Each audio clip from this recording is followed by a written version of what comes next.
নমস্কার, শুভ সন্ধ্যা। আমি মীনাক্ষী, চোখ রাখছি এই মুহূর্তের প্রাইম নিউজে। আগরতলা আসাম রাইফেলস সদর দপ্তর সেক্টর 21-এর উদ্যোগে বৃহস্পতিবার এক মেগা রক্তদান শিবিরের আয়োজন করা হয়। শিবিরের উদ্বোধন করেন মন্ত্রী সুশান্ত চৌধুরী।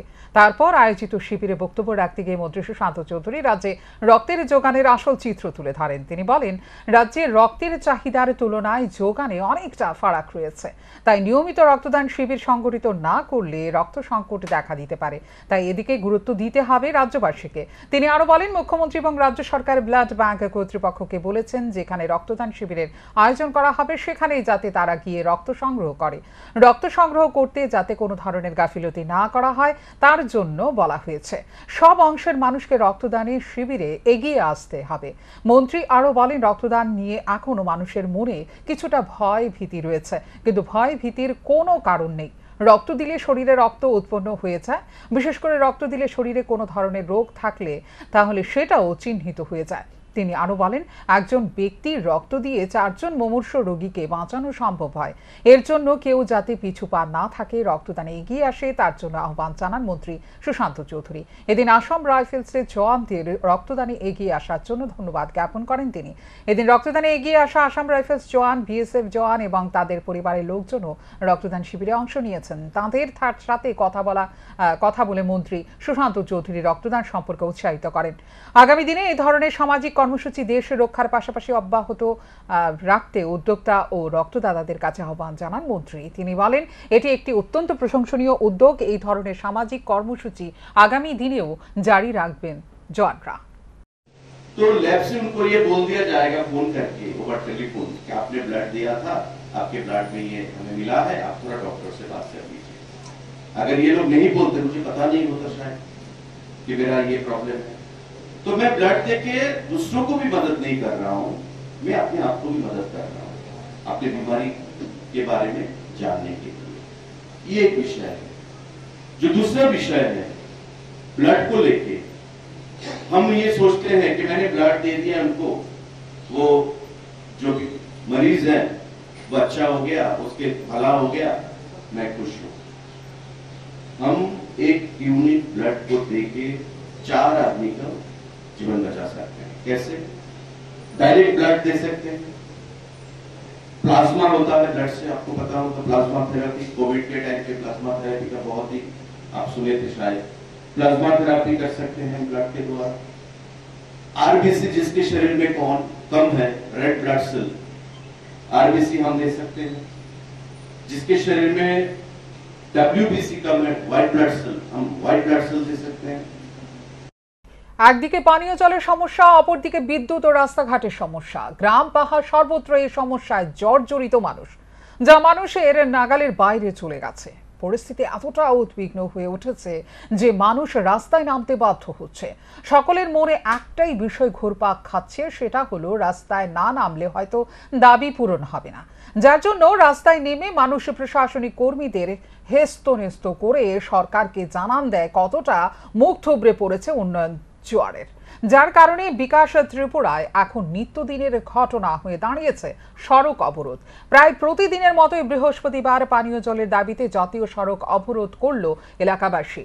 ঘটনা লংতরাই ভ্যালি মহকুমার নালকাটা এলাকায়। ঘটনার বিবরণে জানা যায়, দীর্ঘ দিন ধরেই পানীয় জলের সংকটে জর্জরিত লংতরাই ভ্যালি মহকুমার নালকাটা দেবীপুর কলোনির মানুষজন। সংশ্লিষ্ট দপ্তরের আধিকারিকদের অবগত করে কাজের কাজ কিছুই হচ্ছে না। তাই আজ সকাল আনুমানিক 9টা নাগাদ বাধ্য হয়ে নালকাটা এলাকায় জাতীয় সড়ক অবরোধ করল দেবীপুর কলোনির বাসিন্দারা। খবর পেয়ে ঘটনাস্থলে মনু ডিডব্লিউএস দপ্তরের আধিকারিক সহ পুলিশ ছুটে আসে, কিন্তু সমস্যা সমাধান না হলে অবরোধ প্রত্যাহার করবে না জানিয়ে দেয় আধিকারিকদের অবরোধকারীরা। একবার দিছে আবার রাত্রেবেলা আবার নষ্ট হয়ে গেছে, আর একটা দিন লাগাতে আরেকটা নষ্ট হয়ে গেছে।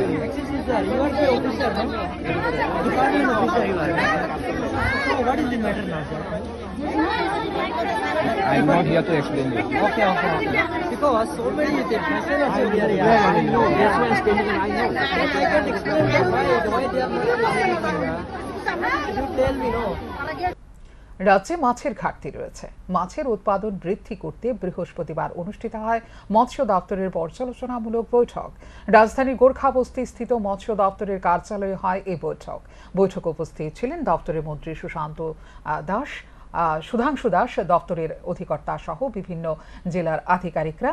এদিন মৎস্য দপ্তরের একাধিক বিষয় নিয়ে আলোচনা হয় বৈঠকে।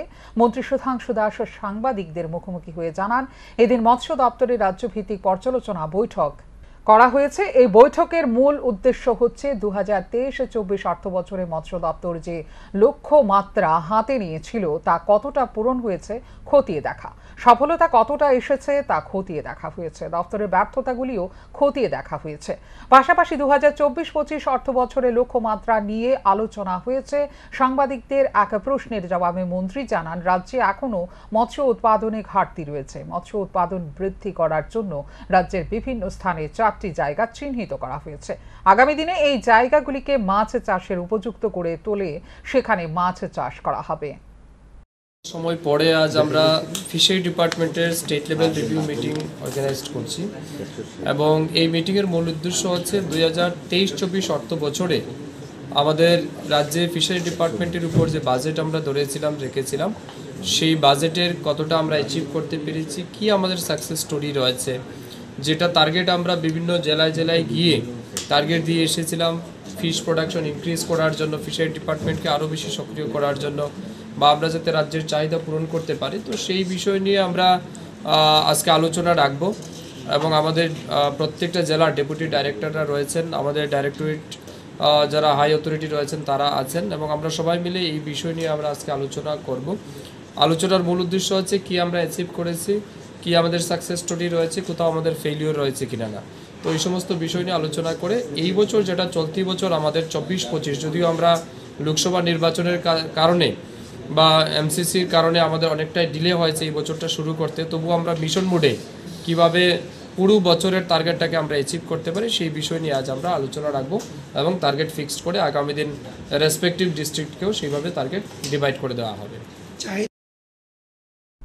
এমবিবি কলেজে পড়াশোনা করার জন্য এবং গর্ব করার জন্য এই এলাকায় যারাই আসে তারা গর্বিত হয়।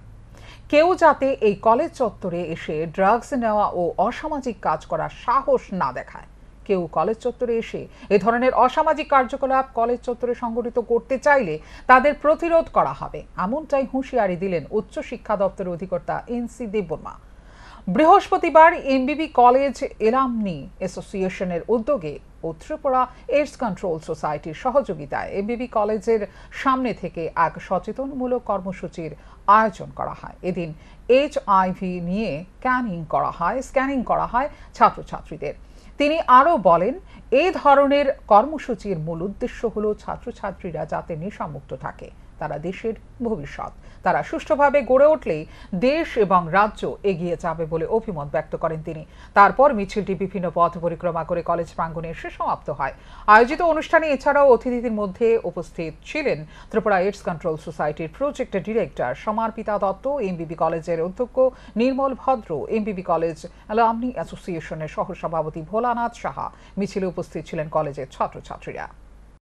আমাদের সোসাইটিতে এখন ড্রাগ এডিকশন এবং ড্রাগের থ্রুতে এইডস সোসাইটিতে একটা ভয়াবহ রূপ নিতে যাচ্ছে। স্কুলগুলিতে, কলেজগুলিতেও এইডসের আক্রান্ত ছেলে মেয়েদের পাওয়া যাচ্ছে। তো আপনারা জানেন সবাই যে এমবিবি কলেজ একটা premier college of the state. এই কলেজ থেকেই আমরা সবাইকে বার্তা দিতে চাই যে এই কলেজটা পড়াশোনার জন্য, এই কলেজটা গর্ব করার জন্য, এই এলাকাটাতে যারা আসে সবাই গৌরবান্বিত হয়।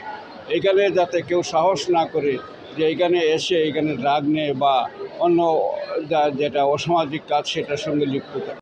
শান্তিরবাজারে এক বেসরকারি মাইক্রো ফাইন্যান্স কোম্পানির অফিসে চুরি করতে গিয়ে হাতে নাতে আটক এক চোর। ঘটনার বিবরণে জানা যায়, বৃহস্পতিবার দুপুরে শান্তিরবাজার শহরে একটি বেসরকারি মাইক্রোফিন্যান্স কোম্পানির অফিসে চুরি করার উদ্দেশ্যে যায় এক যুবক।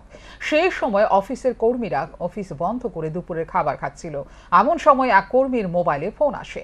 সেই কর্মী মোবাইলে কথা বলার সময় দেখতে পায় এক যুবক হাত দিয়ে তাদের অফিস খোলার চেষ্টা করছে। ওই যুবকের উপরের দিকে তাকানোর পর অফিসের কর্মীদের দেখতে পায়। তখন ওই যুবক পালিয়ে যাওয়ার চেষ্টা করে। অফিসের কর্মীরা সাথে সাথে ওই যুবককে আটক করে শান্তিরবাজার থানার পুলিশকে খবর দেয়। শান্তিরবাজার থানার পুলিশ ঘটনাস্থলে যাওয়ার পর ধৃত যুবককে পুলিশের হাতে তুলে দেওয়া হয়। এই বাজার মধ্যে একজন লোককে আটক করে রাখছে। এখন দেখলাম যে বেদিকা মাইক্রো ফাইন্যান্সে নাকি চুরির উদ্দেশ্যে নাকি ঢুকছে। এখন কি ড্রাঙ্কেন পার্সন নাকি আমরা ডাক্তারের মেডিকেল হসপিটাল আমি ভিতরে বাদ ফিরেছিলাম, এমন পুনাইছে বাড়ির উপরে দিয়ে ভিতরে হাত ঢুকে দরজা জুতা দিয়ে অনেকটা করে জুতা খুলেছে খালি করে। আর হ্যাঁ এই সাইডে আমরা মোটর আসছিল, কুলার আসছিল, দেখতেছিল দেখেছিরা হ্যাঁ উপর যাইছে পরে দেখা আমারে। এবারে হ্যাঁ হাত সরলেছে যাইতে গেছিল। এবারে আমি যাই দাঁড়াও ঢুকছি। আরে তো অনেকজন ডাকতেছে, কেউ আইতেছে না। এবারে একদম দিদি ডাকছে, দিদি দাদা তারা ডাক আনছে। বৃহস্পতিবার উদয়পুর ব্রহ্মাবাড়ি এলাকায় দুর্ঘটনায় পড়ল দুজন। সাথে সাথে এলাকাবাসী খবর দেয় দমকল কর্মীদের। দমকল কর্মীরা ঘটনাস্থলে এসে তাদের উদ্ধার করে গোমতী জেলা হাসপাতালে নিয়ে যায়। সেখানে কর্তব্যরত চিকিৎসক জানায় আহত সন্ধ্যা দাসের কিছুই হয়নি, তবে সুপ্রিয় বৈষ্ণব মৃত, বয়স ৭২। বর্তমানে মৃতদেহ গোমতী জেলা হাসপাতালে মর্গে পাঠানো হয়েছে। ময়নাতদন্তের পর মৃত্যুর কারণ জানা যাবে বলে জানান কর্তব্যরত চিকিৎসক। পুলিশ ঘটনাস্থলে ছুটে যান। পুলিশ জানায় এক বাইক চালক দুই বৈষ্ণবের স্কুটিতে ধাক্কা দেয়। ঘটনাস্থলে মাটিতে লুটিয়ে পড়ে আহত হয় দুই বৈষ্ণব। পুলিশ তদন্ত নেমে TR03K9150 নম্বরে বাইক চালক কোনাল চমাতিয়াকে জিজ্ঞাসাবাদের জন্য আটক করে থানায় নিয়ে আসে। এদিকে বৈষ্ণবের মৃত্যুর খবর ছড়িয়ে পড়তেই গোটা বৈষ্ণব মহলে শোকের ছায়া নেমে আসে। ফায়ার সার্ভিসের লোকেরা একটা পেশেন্ট নিয়ে এসেছিল, সুপ্রিয় বৈষ্ণব, 72 ইয়ার্স। আমরা ওনাকে মৃত পেয়েছি। যখন আনা হয়েছিল পেশেন্ট অলরেডি মৃত ছিল। আমরা ইসিজি করে কনফার্মও করে নিয়েছি। এখন পুলিশ ইনফরমেশন দেওয়া হয়েছে। পুলিশ এসে এটা ডিসাইড করবে যে পোস্টমর্টেম লাগবে কিনা। যখন যদি পোস্টমর্টেম হয় তখন মৃত্যুর কারণ জানা যাবে। যতটুকু আমরা জেনেছি ফায়ার সার্ভিসের ওরা ওনাকে ব্রহ্মাবাড়ির পাশে থেকে এনেছিল এবং ওইখানে নাকি একটা বাইক অ্যাক্সিডেন্ট হয়েছিল। জি ম্যাম, ওনার সাথে কি ওনার স্ত্রীকেও আনা হয়েছিল? হ্যাঁ, ওনার সাথে ওনার স্ত্রী। উনি কি অল্প বিস্তর আহত হয়েছিল? স্ত্রী কোনো রকম আহত হয়েছেন বলে আমরা জানি না, বা দেখলাম যে সেরকম কোনো কিছু ছিল না। কি হয়েছিল? আপনার কি হয়? কি নাম ওনার? না, আপনার স্বামীর নাম কি? কি হয়েছিল? আপনার কি হয়? কি নাম ওনার? না, আপনার স্বামীর নাম কি? বামুটিয়া এলাকায় ধারালো দা দিয়ে বাইক চুরির ঘটনা সংঘটিত করল চোর। ঘটনা বামুটিয়া পুলিশ ফাঁড়ির অন্তর্গত খলাবাড়ি এলাকার বিমল দত্ত চৌধুরীর বাড়িতে। বাড়ির লোকজনেরা জানান বুধবার রাতের আঁধারে ধারালো দা নিয়ে উত্তম দত্তের TR01AB7988 নম্বর বাইকটি চুরি করে নিয়ে যায় চোরের দল। বৃহস্পতিবার সকালে বাড়ির লোকজনেরা ঘুম থেকে উঠে বাইকটি না পেয়ে খোঁজাখুঁজি করে একটি দা উদ্ধার করে। তারপর বামুটিয়া ফাঁড়িতে অভিযোগ জানানো হয়। ধারণা ড্রাগস সেবনকারীরাই এই চুরি কাণ্ডের সঙ্গে যুক্ত। এখন দেখার বিষয় পুলিশ অভিযুক্ত চোরকে জালে তুলতে পারে কিনা। ঘটনায় এলাকায় ব্যাপক চাঞ্চল্য সৃষ্টি হয়েছে। ঘটনাটা হয়েছে সকালে আমার হাজবেন্ড যখন উঠছিল ঘুম থেকে সেটা, তখন আমার ডাক দিয়েছে প্রথমে যে বাইকটা পাওয়া যেতেছে না। তো আমি প্রতিদিন যেহেতু একই জায়গায় থাকে তাহলে বাইকটা একই জায়গায় ভেবে থাকবো। তো আমরা যখন সকালে উঠে দেখি, মানে সব জায়গায় খুঁজে করে দেখি বাইকটা আর পাওয়া গেছে না। এরপরে আমরা পুলিশে গিয়ে সেটা ইনফর্ম করছি। আচ্ছা, কিভাবে বাইকটা নিতে পারে ধারণা? আমরা তখন যখন সকালে আয়া দেখলাম যে জায়গায় আমরা বাইকটা রাখি এই জায়গায় আমরা একটা দাও পাইছি আর কি।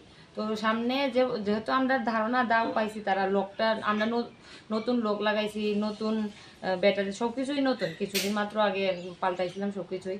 তো এখন লোকটা আমাদের ধারণা যে দাও দিয়া সেটা তারা লোকটা ভাঙ্গা লয়ে গেছে। কোনো ধারণা আছে না কারা এই চুরিটা করতে পারে? কি আমাদের পাড়ায় তো অনেক মানুষও এখন বেশিরভাগ মানে যুব সমাজ যারা মানে ড্রাগ এডিক্টেড থাকে। তো আমরা এখন কারেক্টলি তো কারোরে মানে ধারণা করতে পারি না যে হইতে পারে, কিন্তু আমাদের ধারণা যারা এদিকে ড্রাগ এডিক্টেড মানে ছেলে। পরিত্যক্ত জায়গা থেকে অবৈধ চোরাই কাঠ উদ্ধার করল বনকর্মীরা। বুধবার রাতে বিশালগড় চন্দ্রনগর টিলা এলাকার পরিত্যক্ত জায়গা থেকে 20 ফুট চোরাই কাঠ উদ্ধার করে চরিলাম বন দপ্তরের কর্মীরা। বনকর্মীরা আসার আগাম খবর পেয়ে বনদস্যুরা ঘটনাস্থল থেকে গাড়ি নিয়ে পালিয়ে যায়। পরবর্তী সময়ে অবৈধ চোরাই কাঠগুলো উদ্ধার করে চরিলাম বন দপ্তরের অফিসে নিয়ে আসে বনকর্মীরা। এই অভিযানের নেতৃত্বে ছিলেন জম্পুই জেলা ফরেস্ট প্রোটেকশন ইউনিটের ইনচার্জ তাপস দেবনাথ। জম্পুই জেলা ফরেস্ট প্রোটেকশন ইউনিটের ইনচার্জ তাপস দেবনাথ চোরাই কাঠ উদ্ধারের বিষয়ে বিস্তারিত জানান। সইমা সেগুনে নারাওদা টিলা একটা মাঠের মধ্যে পটরখোলা যাওয়ার একটু আগে আর কি, মাঠের মধ্যে জঙ্গলের মধ্যে রাখা আছে। তো প্রায় 15-20 ফুট মাল হইব। তো আমরা এদিকে উদ্ধার করিয়া সিসপিরা নিয়েছি আর কি। তার সাথে কারোর পাওয়া গেছে জড়িত এমন কারণে? না, এমন কারোর পাওয়া গেছে না, কারণ রাখাই না আসলো মানে একটা জায়গার মধ্যে, কোনো লোক তো আসলো না। গোলাঘাটি বিধানসভার অন্তর্গত কাঞ্চনমালা এলাকার নকল চৌমুহনী থেকে খামারপাড়া পর্যন্ত রাস্তার বেহাল দশা। বাম আমল থেকে সংস্কারের দাবি গ্রামবাসীর। ভোট আসলে উন্নয়নের প্রতিশ্রুতি নিয়ে গ্রামে উড়ে এসে জুড়ে বসে ভোট পাখিরা, আর ভোট শেষে সিংহাসন পেলে তারা এলাহি গাড়ি সিকিউরিটি নিয়ে এক প্রকার ভাবে বাদশা হয়ে যায়। তখন তারা যে রাস্তা দিয়ে এসি গাড়ি করে চলাচল করবে সেই রাস্তার উন্নয়ন হলেই হবে, বাকি সব রাস্তা জাহান্নামে যাক, এমনটাই মানসিকতা একটা বড় অংশের জনপ্রতিনিধিদের হয়ে গেছে, যার জন্য বিকাশ ত্রিপুরার মাটিতে সুশাসন ফ্লপ হয়েছে, মুখ থুবড়ে পড়েছে ডবল ইঞ্জিন। অভিযোগ, গোলাঘাটি বিধানসভার অন্তর্গত কাঞ্চনমালা এলাকার নকল চৌমুহনী থেকে খামারপাড়া পর্যন্ত মানুষ চলাচলের যে রাস্তাটি রয়েছে সেই রাস্তাটি দীর্ঘ অনেক বছর ধরে সংস্কারের অভাবে চরম বেহাল অবস্থায় পরিণত হয়ে আছে। বাম আমল থেকে শুরু করে রাম আমল পর্যন্ত ভুক্তভোগী স্থানীয় এলাকাবাসীরা একাধিকবার সংশ্লিষ্ট দপ্তরকে জানানোর পরেও পিডব্লিউডি এবং গ্রাম উন্নয়ন দপ্তর রাস্তাটি সংস্কারের কোনো প্রকার উদ্যোগ গ্রহণ করছে না, যার ফলে রাস্তাটি বর্তমানে চরম বেহাল অবস্থায় পরিণত হয়ে আছে। নারদ সরকার নামে এলাকার এক ব্যক্তির কাছ থেকে জানা গেছে, নকল চৌমুহনী থেকে খামারপাড়া পর্যন্ত এই রাস্তার আশেপাশে 25 থেকে 30 পরিবারের বসবাস। কাঞ্চনমালা এলাকায় শুধু একটি রাস্তা নয়, এমন বেশ কয়েকটি রাস্তা বেহাল অবস্থায় পরিণত হয়ে আছে, অথচ সংশ্লিষ্ট দপ্তরগুলো রাস্তা সংস্কারের কোনো ধরনের ব্যবস্থা নিচ্ছে না। নকল চৌমুহনী থেকে খামারপাড়া পর্যন্ত যে রাস্তাটি রয়েছে সেই সম্পূর্ণ রাস্তাটি খানা খন্দে পরিণত হয়ে জল জমাটে বেঁধে আছে, আবার কোথাও কোথাও ধান জমির মতো কাদায় পরিণত হয়ে আছে। গাড়ি চলাচল তো দূরের কথা, মানুষ পর্যন্ত পায়ে হেঁটে এই রাস্তা দিয়ে যেতে পারছে না। রাস্তা সংস্কারের জন্য বিভিন্ন সংবাদ মাধ্যম একাধিকবার সংবাদ প্রকাশিত করার পরেও টনক নড়েনি সংশ্লিষ্ট দপ্তরের কর্মীদের এবং এলাকার জনপ্রতিনিধিদের। আপনারা তো মানে প্রত্যেকদিন এই রাস্তা দিয়ে যাতায়াত করেন, মানে রাস্তাটার অবস্থা কিরকম মনে করেন? রাস্তার অবস্থা খুব নোংরা, এই রাস্তাটা কবার যে পিছলে পড়ছি আর কোয়ার নাই। এটা এই রাস্তার আশেপাশে কয় পরিবার আছে? আছে প্রায় 25-30 পরিবার। কত বছর ধরে রাস্তার এই অবস্থা? ও এই আছে তো যা 20-25 বছর বা বেশি হইতে পারে। আচ্ছা, এই রাস্তার কোনো কাজ করে না? ডিপার্টমেন্টের মানে এই বিষয় নিয়ে জানাইছেন? জানাও নিছে। কি কইছে তারা? হ্যাঁ নিছে, ইয়া কইরা ওইব তাই মাথায় আর ও নাই রাস্তাটা। এই রাস্তাটা কই থেকে মানে কতটুকু গেছে? এই তো নকল চৌমুহনী থেকে ঋষি কলোনি পর্যন্ত। আপনাদের কি মনে হয় এই রাস্তা দিয়ে কি মানে মানুষ চলাচলের মানে যোগ্য না? কি মনে হয়? কোনো যোগ্য না, এই তো বাইক লিয়ে কয়েকবার অ্যাক্সিডেন্ট করছুই কেন। কালকে তো পড়ছে একজন। এই এলাকাটার নাম কি? কাঞ্চনমালা। মানে এখন কি চাইতেছেন আপনারা? রাস্তাটা হোক, না হলে তো আমরা চলাফেরা করানো যাবো কষ্ট হইতেছে। আপনি কি এলাকার বাসিন্দা? হ্যাঁ, এলাকার বাসিন্দা। আপনার নাম? নারদ সরকার। ভুক্তভোগী এলাকার মানুষ সংশ্লিষ্ট পিডব্লিউডি এবং গ্রাম উন্নয়ন দপ্তরের বিরুদ্ধে তীব্র ক্ষোভ প্রকাশ করেছে। স্থানীয় এলাকাবাসীদের পক্ষ থেকে জানা গেছে, খুব শীঘ্রই যদি এই রাস্তা সংস্কার না হয় তাহলে স্থানীয় এলাকাবাসীরা আন্দোলনে নামতে বাধ্য হবে। সান্দন টিভি। 7 দিনে টুয়েপের মজুরি মিলছে না শ্রমিকের। বিশালগড় পুর পরিষদের অন্তর্গত 7 নম্বর ওয়ার্ড অফিসের ভূমিকা নিয়ে আঙ্গুল উঠতে শুরু করেছে। চৈত্র মাসের 7 দিনে টুয়েপের মজুরি মিলল না রিঙ্কু পালের ভাগ্যে। কোনো এক অজ্ঞাত ভাবে গায়েব হয়ে গেল সেই মজুরির টাকা। বিশালগড় পুর পরিষদের অন্তর্গত 7 নম্বর ওয়ার্ড অফিস থেকে শুধু আশ্বাস দেওয়া হয়েছে, কিন্তু সেই টাকা পাইয়ে দেওয়ার ব্যবস্থা করা হয়নি, কারণ এর পেছনে শুধু রহস্য ভরা। কান পাতলেই শোনা যায় গিলে খেয়েছে এলাকার নেতা থেকে শুরু করে অনেকেই।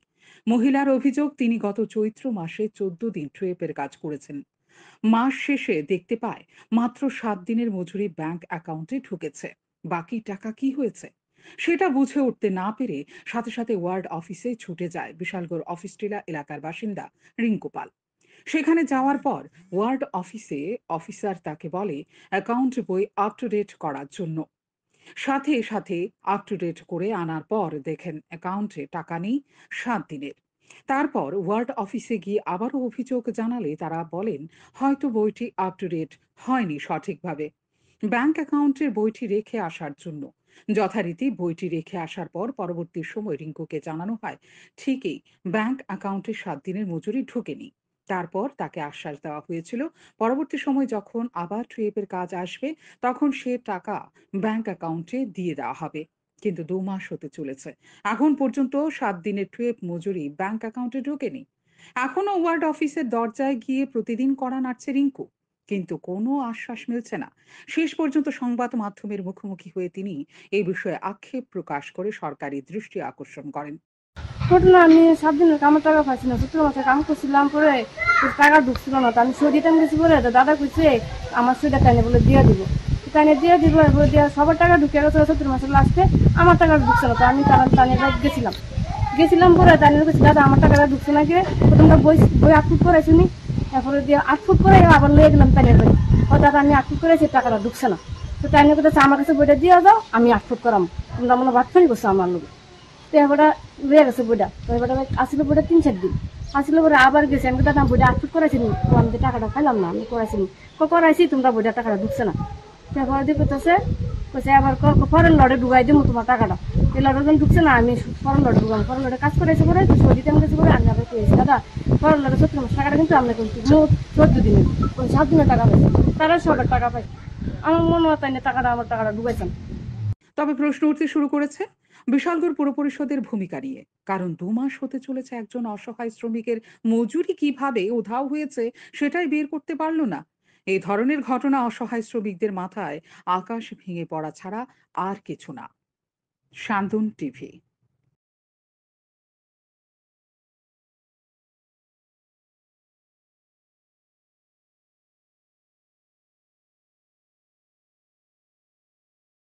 স্ত্রী সুন্দর নয় এবং শ্বশুরবাড়ির লোকজন গরিব বলে গৃহবধূকে বিষ খাইয়ে হত্যার চেষ্টা করল স্বামী এবং ননদ বলে অভিযোগ।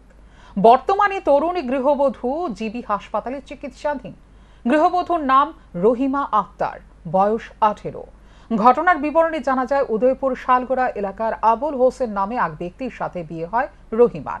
বিয়ের কয়েকদিন পর থেকে পরিবারে শুরু হয় অশান্তি। স্বামীর বক্তব্য, রহিমার বাপের বাড়ির লোকজন গরিব এবং রহিমা দেখতেও সুন্দর নয়, কালো, যার জন্য রহিমাকে প্রায়ই মানসিক অশান্তি দিত অভিযুক্ত স্বামী এবং ননদ। কিন্তু গত শনিবার অভিযুক্ত স্বামী এবং ননদ গৃহবধূ রহিমাকে জোর করে বিষ খাইয়ে দেয়। তারপর রহিমার বাপের বাড়ির লোকজন ছুটে গিয়ে উদ্ধার করে নিয়ে আসে হাসপাতালে। বর্তমানে জিবি হাসপাতালে চিকিৎসাধীন রহিমা। এদিকে অভিযুক্ত স্বামী পলাতক। অভিযুক্ত স্বামী এবং ননদ পিঙ্কি বেগমের বিরুদ্ধে থানায় মামলা দায়ের করা হবে বলে জানায় রহিমার মা এবং বোন। বর্তমানে জিবি হাসপাতালে মৃত্যুর সাথে পাঞ্জা লড়ছে ওই রহিমা।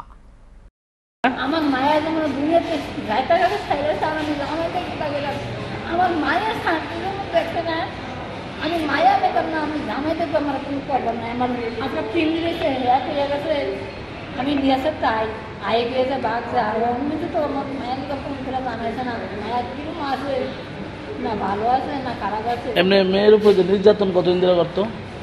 বিয়ের পরে মায়া বলে কালা, আমার মায়া কালা, আমরা গরু, হ্যাঁ আমরা মায়া কালা, তো আমার মায়া যদি কালা তো আমার মায়া কর তোমরা তো শাড়ি আনছো, খাদ্য বই আনছো, আমার অঙ্কিয়ার আমি বাপের যেতাম, আমি তো তোমার ভাইয়ের কাছে ভাগ্য আছি না, পুজো আছি না, আমার 5 জন বইয়া 10 বইয়া আমার বিয়ে করে। বিষ কে খাওয়াইছে? বিষ খাওয়াইছে ননদ আর স্বামী। নাম কি তার? স্বামীর নাম হচ্ছে আগুন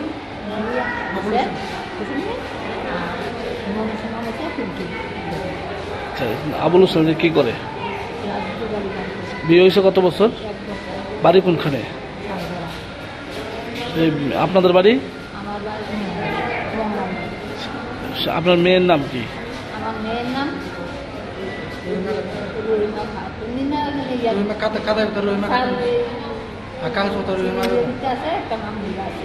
এমনিতে নাম কি? আগামী সোমবার ইসলাম ধর্মাবলম্বীদের পবিত্র ঈদ। ইসলাম ধর্মাবলম্বীর মা বছরে দুটি ঈদ উদযাপন করে, একটি ঈদ উল ফিতর এবং অপরটি ঈদ উল আজহা। এবারের যে ঈদ এটা ঈদ উল আজহা নামে পরিচিত। এই ঈদ উল আজহা উপলক্ষে বক্সনগর মিনি স্টেডিয়ামে জমজমাট ও শান্তিপূর্ণভাবে পশুর হাট সম্পন্ন হয়েছে। এই বাজারকে শৃঙ্খলা ও শান্তিপূর্ণ করার জন্য হিন্দু মুসলিমের মিলিত প্রয়াসে ৩৫ জনের একটি কমিটি গঠন করা হয়। প্রখর রোদ থেকে বাঁচানোর জন্য ক্রেতা বিক্রেতা সকলের জন্য শৃঙ্খলা কমিটির পক্ষ থেকে পানীয় জলের ব্যবস্থা করা হয়। দূরবর্তী এবং অতিথিদের বসার জন্য স্থান নির্ধারণ করা হয়। সকাল ৭টা থেকে এই পশুর হাট শুরু হয়। রাজ্যের বিভিন্ন প্রান্ত থেকে গবাদি পশু নিয়ে আসেন পশু বিক্রেতারা। এই পশুর হাটে গরু ছাড়াও বকরি, ছাগল বাজারে এসেছে। ইসলাম ধর্মাবলম্বীদের ঈদ উল আজহাকে কেন্দ্র করে নবী রাসূলের জমানা থেকেই কোরবানি প্রথা চালু হয়। হযরত ইব্রাহিম আলাইহিসসালামের প্রিয় জিনিস হিসেবে সৃষ্টিকর্তা অর্থাৎ আল্লাহকে রাজি খুশি করার জন্য তার প্রিয় পুত্রকে শায়িত করেছিলেন। এই প্রথা থেকে ইসলাম ধর্মাবলম্বীদের ফজিলত হিসাবে কোরবানি করে থাকেন। বৃহস্পতিবার এই কোরবানি মাঠ পরিদর্শন করতে যান এলাকার বিধায়ক তোফাজ্জল হোসেন, বক্সনগর সমষ্টি উন্নয়ন আধিকারিক প্রণয় দাস, এলাকার বিশিষ্ট সমাজসেবী শ্যামল কান্তি দাস সহ অন্যান্যরা। এই বাজারে সবচেয়ে বড় গবাদি পশুটি বিক্রি হয় ৩,৭০,০০০ টাকায়। এটা সোনামুড়া ময়ানমাগ এলাকা থেকে বাজারে তোলা হয়। এলাকার বিধায়ক পশুর হাটটি পরিদর্শন করে সাংবাদিকদের মুখোমুখি হয়ে বলেন, বক্সনগর এলাকার চিরাচরিত রীতি অনুযায়ী হিন্দু মুসলিমের সম্মিলিত প্রয়াসে ঈদ উৎসব সর্বদাই অনুষ্ঠিত হয়। ঈদ উপলক্ষে সবচেয়ে বড় পশুর হাট বক্সনগরের এই পশুর হাটটি। ছোট বড় প্রচুর গবাদি পশু এবং ছাগল বকরি উঠেছে।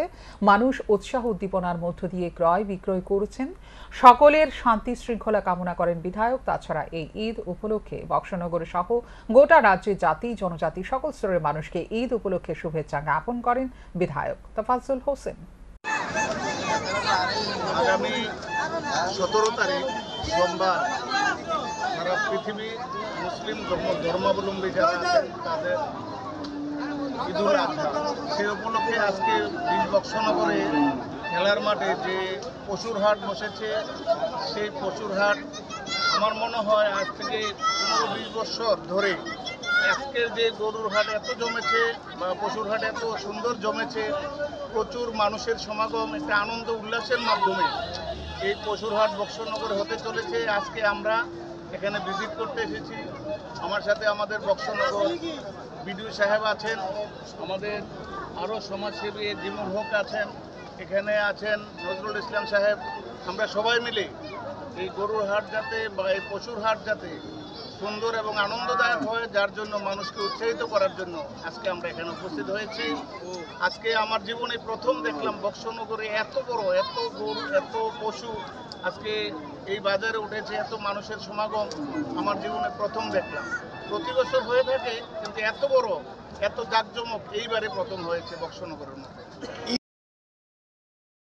বিশ্ব রক্তদাতা দিবস উপলক্ষে কমলপুর ব্লাড ডোনার অ্যাসোর পক্ষ থেকে 3 দিন ব্যাপী অনুষ্ঠানের আয়োজন করা হয়েছে। বুধবার হাসপাতাল রোডে বৃক্ষরোপণ করা হয়।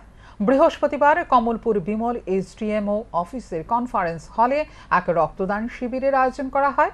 সেখানে উপস্থিত ছিলেন এসোর সম্পাদক অর্জুন দেব, সভাপতি শ্রীকান্ত সিনহা, এসডিএমও ডাক্তার রাজা জমাতিয়া। শুধু তাই নয়, আগামীকাল কমলপুর নজরুল ভবনে আয়োজিত হতে চলেছে বিভিন্ন রক্তদাতাদের সংবর্ধনা। বিভিন্ন সামাজিক সংস্থাকে যারা সর্বদা রক্তদান করে থাকেন তাদেরকে সংবর্ধনা ও কোভিডের সময় যারা রক্তদানে এগিয়ে এসেছিলেন তাদেরকে সংবর্ধনা দেওয়া হবে। উপস্থিত বিধায়ক থাকবেন মনোজ কান্তি দেব সহ অন্যান্যরা। আগামীকাল 14 জুন বিশ্ব রক্তদাতা দিবস। বিশ্ব রক্তদাতা দিবস উপলক্ষে আজ আমাদের রক্তদান কর্মসূচি। আগামীকাল 14 জুন বিশ্ব রক্তদাতা দিবস উপলক্ষে আমরা সমস্ত রক্তদাতা এক কথায় 100 জন রক্তদাতাকে আমরা কোমলপুর ব্লাড ডোনেশন এবং কোমলপুর বিএসএম গ্রুপে আগামীকাল নজরুল ভবনে আমাদের 100 জন রক্তদাতাকে আমরা সম্বর্ধনা জানাবো। এছাড়া কি করবেন? এছাড়াও আরও বিশেষ সম্মান থাকবে 20টা বেস্ট অর্গানাইজার যারা ব্লাড ডোনেশন ক্যাম্প। কোমলপুর বিএসএম হসপিটালের এসডিএমও ডক্টর রাজা জামাতে বলছি। আগামীকাল বিশ্ব রক্তদাতা দিবস, এই উপলক্ষে আমাদের বিএসএম হসপিটালের পক্ষ থেকে এবং এখানে লোকাল ব্লাড ডোনেশন অ্যাসোসিয়েশনের পক্ষ থেকে যৌথভাবে এখানে আজ একটা রক্তদান ব্যবস্থা করা হয়েছে। আগামীকাল আমরা 100 জনকে আমরা সম্বর্ধিত করব যারা বিশেষ সহায়তা করেছেন কোমলপুরবাসীকে, সবার জন্য। এটা সত্যি খুব আনন্দের। আগামী 15 ও 16 June the Indian association of physiotherapist Tripura রাজ্য শাখার পক্ষ থেকে এনি ফিজিওকন 24 আয়োজন করা হবে। এই সম্মেলনে দেশ বিদেশ ও ত্রিপুরা রাজ্যের অভিজ্ঞ বিশেষজ্ঞ প্রায় 5 শতাধিক ফিজিওথেরাপিস্ট ও ফিজিওথেরাপি বিভাগে ছাত্রছাত্রী অংশগ্রহণ করবে। বৃহস্পতিবার আগরতলা হোটেল সোনারতরীতে এক সাংবাদিক সম্মেলন করে এই কথা জানান এনি ফিজিওকন 24 প্রস্তুতি কমিটির চেয়ারম্যান ডাক্তার বীরবর দেবনাথ। তিনি বলেন, আগরতলা স্থিত সোনারতরী হোটেলে দুদিন ব্যাপী এনি ফিজিওকন 24-এর শুভ উদ্বোধনী অনুষ্ঠানের উদ্বোধক হিসেবে আমন্ত্রণ জানানো হয়েছে রাজ্যের মুখ্যমন্ত্রী ডাক্তার মানিক সাহাকে। এছাড়া উপস্থিত থাকবেন রাজ্যের ক্রীড়ামন্ত্রী টিঙ্কু রায় ও স্বাস্থ্য সচিব কিরণ গিত্তে প্রমুখ। 16 জন সমাপ্তি অনুষ্ঠানে প্রধান অতিথি হিসেবে উপস্থিত থাকবেন রাজ্যের রাজ্যপাল ইন্দ্রসেনা রেড্ডিনাল্লু। সম্মানীয় অতিথি হিসেবে উপস্থিত থাকবেন রাজ্যের পর্যটন মন্ত্রী সুশান্ত চৌধুরী। তিনি আরও জানান, আগামী 14 জুন আগরতলা ফায়ার ব্রিগেডের চৌমুহনীস্থিত হোটেল সোনারতরীতে এক দিবসীয় ফিজিওথেরাপি কর্মশালার আয়োজন করা হয়েছে। কর্মশালায় বিশেষজ্ঞ হিসেবে উপস্থিত থাকবেন ইন্ডিয়ান অ্যাসোসিয়েশন অফ ফিজিওথেরাপিস্টের কেন্দ্রীয় সভাপতি ডাক্তার সঞ্জীব ঝা। কর্মশালায় উদ্বোধক ও প্রধান অতিথি হিসেবে উপস্থিত থাকবেন রাজ্যের জিমনাস্ট দীপা কর্মকার ও দ্রোণাচার্য জিমনাস্ট কোচ বিশ্বেশ্বর নন্দী। আমরা কনসেন্ট্রা পাচ্ছি না, আজকে উনি আসবেন, আসার পর আমরা মুখ্যমন্ত্রী দপ্তরে দেখা করবো এবং স্যারকে গত 2 মাস ধরেই স্যারকে প্রতিনিয়ত আমরা কনসেন্ট দিয়ে যাচ্ছি। স্যার বলেছে আমি আসি ত্রিপুরাতে, আসার পর আমি এটা ফাইনাল করছি। বাকি আমাদের যে সমাপ্ত অনুষ্ঠান ভ্যালিডিটি সেরেমনির জন্য আমাদের চিফ গেস্ট থাকবেন আমাদের his excellency governor of Tripura and industrial adviser এবং আমাদের tourism minister Sushanta Chowdhury sir, ওনারা থাকবেন ভ্যালিডিটির ফাংশনে। এবং আমাদের যে উদ্বোধনী অনুষ্ঠান আছে ইনঅগ্রাল সেরেমনি, ওখানে রাজ্যের জনপ্রিয় মুখ্যমন্ত্রী ডক্টর প্রফেসর মানিক সাহেব থাকার কথা, পাশাপাশি স্পোর্টস মিনিস্টার ত্রিপুরা এবং আমাদের হেলথ সেক্রেটারি গিত্তে স্যার থাকার কথা আছে। বাকিটা আজকে আমাদের সবকিছু ফাইনাল হয়ে যাবে। আমাদের মূল উদ্দেশ্য হচ্ছে বৃহস্পতিবার প্রাচ্য ভারতীয় উচ্চতর মাধ্যমিক বিদ্যালয় ও পশ্চিম ত্রিপুরা জেলার মুখ্য স্বাস্থ্য আধিকারিকের কার্যালয়ের উদ্যোগে বৃহস্পতিবার রাজধানীতে এক নেশা বিরোধী মিছিল সংগঠিত করা হয়। মূলত নেশার ক্ষতিকারক বিষয়গুলো সম্পর্কে মানুষকে সচেতন করতে এই মিছিল সংগঠিত করা হয়। প্রাচ্য ভারতীয় উচ্চতর মাধ্যমিক বিদ্যালয় প্রাঙ্গণ থেকে শুরু হয় মিছিলটি রাজধানী ধলেশ্বর এলাকার বিভিন্ন রাস্তা পরিক্রমা করে। মিছিলে বিদ্যালয়ের ছাত্রছাত্রী সহ শিক্ষক শিক্ষিকারা অংশগ্রহণ করেন। বিদ্যালয়ের প্রধান শিক্ষক সুবীর দেববর্মা জানান, নেশার ক্ষতিকারক বিষয় সম্পর্কে মানুষকে সচেতন করতে এদিনের মিছিল সংগঠিত করা হয়েছে।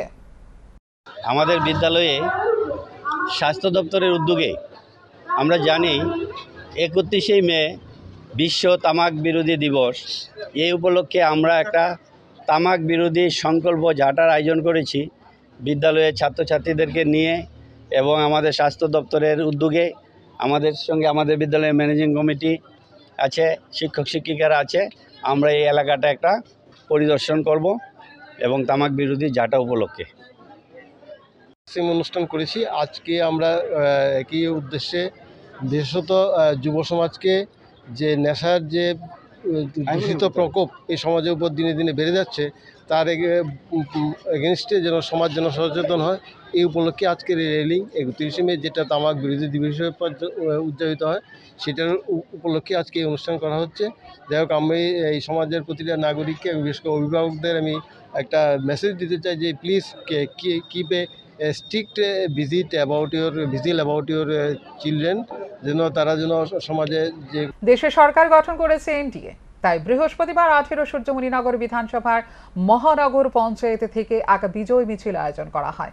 এদিনের বিজয় মিছিলটি 18 সূর্যমণিনগর বিধানসভার অন্তর্গত মনুনানগর পঞ্চায়েত নাগিছড়া থেকে যুবেন্দ্রনগর এসে শেষ হয়। জানেন, সদ্য লোকসভা নির্বাচন 2024, এই লোকসভা নির্বাচনে এই ভারতবাসীর গণতন্ত্রবাসী মানুষ আমাদের যশস্বী প্রধানমন্ত্রী নরেন্দ্র মোদীকে আবার তৃতীয়বারের জন্য দিল্লিতে প্রধানমন্ত্রী হওয়ার জন্য আশীর্বাদ করেছে।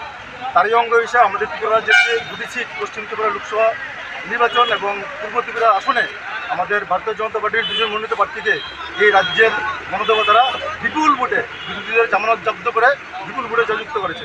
তারই অঙ্গ হিসেবে আজকে আমাদের এই 18 সূর্যমণিনগর বিধানসভার অন্তর্গত মহানগর পঞ্চায়েতের উদ্যোগে আজকে আমরা একটা বিজয় সমাবেশ উদযাপন করছি। কোন থেকে শুরু হয়েছে বিজয় মিছিল? আমাদের এই মিছিলটা শুরু হয়েছে আমাদের মলনগর যে পার্টি অফিস, আমাদের কেন্দ্রীয় কার্যালয় বাইপাস সংলগ্ন, ওইখান থেকে মিছিলটা শুরু হয়েছে। নাগিচড়া পার্টি অফিস হয়ে নাইনটেন্টিলা হয়ে আজকে আমরা রেলচুমনি এসেছি। হ্যাঁ, আপনার নাম? আমার নাম সমর শাহ, মলনগর পঞ্চায়েত সভাপতি। বুধবার গভীর রাতে বিশালগড় থানার অন্তর্গত গোকুলনগর রাস্তার মাথা এলাকার প্রথম দুর্ঘটনাটি ঘটে।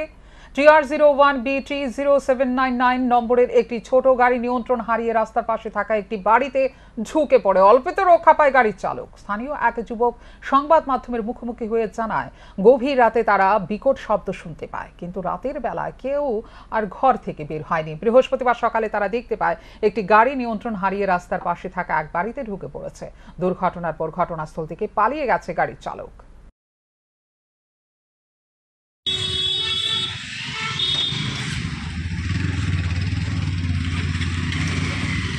রোড অ্যাক্সিডেন্ট কালকে রাত্রে তো প্রায় আধা রাত্র 2-4টা বাজে একটা সাউন্ড হয়েছে।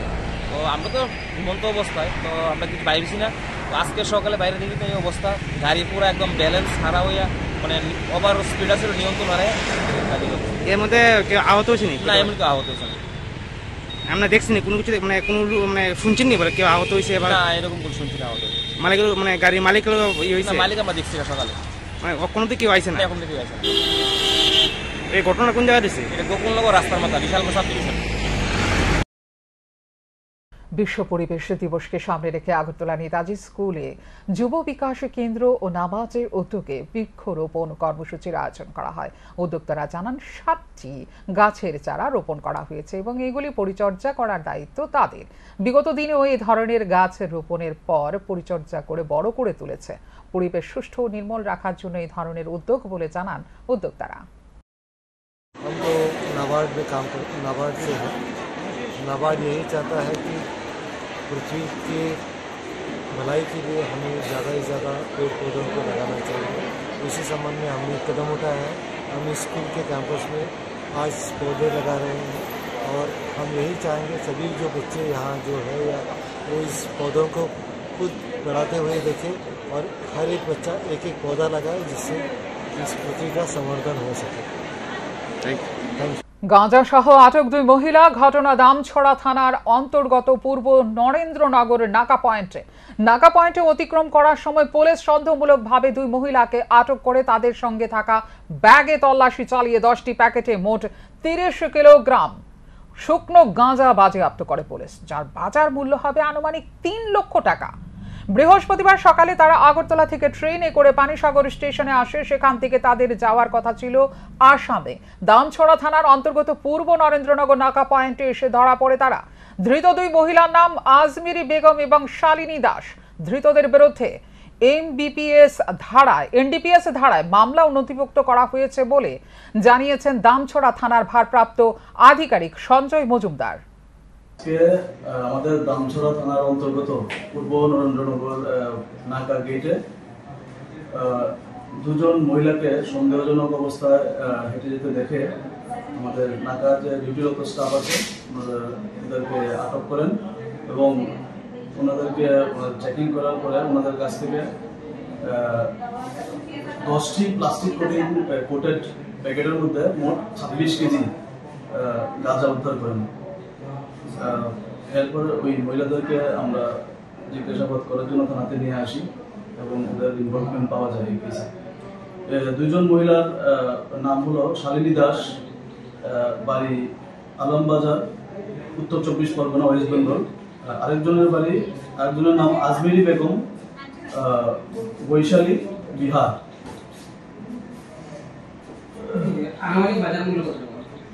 আনুমানিক বাজার মূল্য প্রায় 3 লাখ টাকার মতো হবে। তাদেরকে আমরা আজকে ধর্মনগর ওমেন পিএসএ রাখবো, আগামীকালকে তাদেরকে আমরা ধর্মনগর সেশন কোর্টে আমরা প্রেরণ করবো। রিমান্ড চাওয়া হবে। এখনকার মতো এই মুহূর্তের সংবাদ এই পর্যন্ত। অন্যান্য আপডেটস দেখার জন্য অবশ্যই নজর রাখতে হবে সান্দন টিভির পর্দায়। সান্দন টিভি, দায়বদ্ধতাই যার ঐতিহ্য।